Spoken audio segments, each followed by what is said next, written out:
యేసుక్రీస్తు నామములో మీకు అందరికీ వందములు. నిత్యము భయం కలిగి ప్రవర్తించేవాడు ధన్యుడని దేవుని వాక్యం ఉంటుంది. అంటే దేవుని భయం కలిగి ఉండాలి. మరొక మాట ఏంటంటే తన ప్రవర్తన విషయమే అజాగ్రత్తగా ఉండేవాడు చచ్చును అని కూడా దేవుని వాక్యం ఉంటుంది. ఈ రెండు చాలా ముఖ్యమైనవి.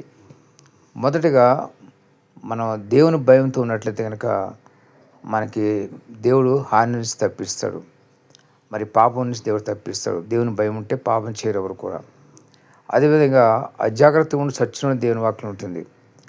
అజాగ్రత్త ఆ వాక్యాన్ని జ్ఞాపకం చేసుకుంటే జాగ్రత్తగా ఉండాలని ఆలోచన ప్రతి ఒక్కరికి వస్తుంది.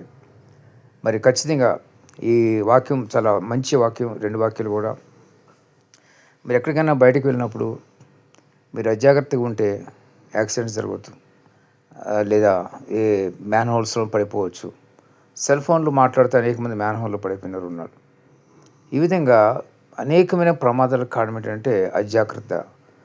ఎవరైతే అజాగ్రత్తగా ఉంటారో వారి ప్రమాదాలకి, కీడులకి, మరి అనేకమైన చిక్కులకి గురైపోతారు. మరి ఇంకొక వాక్యం ఏం చెప్తే మనకి ఇది మొదట వాక్యము నిత్యము భయం కలిగి ప్రవర్తించబడతాడు. దేవుని భయం.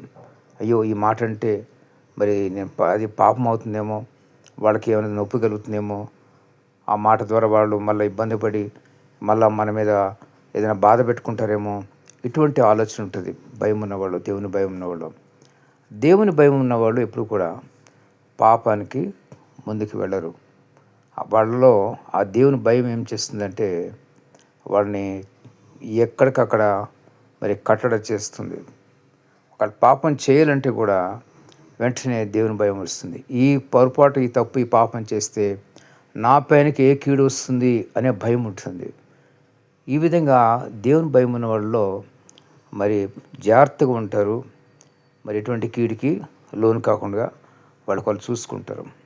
కొన్నిసార్లు ఏమవుతుందంటే జాగ్రత్తగా ఉంటే, అతి జాగ్రత్తగా ఉన్నా కూడా కొంతమంది ఏమంటారంటే చాలా అబ్బరం చేస్తున్నారు, లేదా చాలా సుతారం చేస్తున్నారు అని. రెండు రకాలు. సుతారం అనే మాట మన తెలంగాణలో ఉంటుంది, అబ్బరం అనే మాట ఆంధ్రాలో వాడతారు.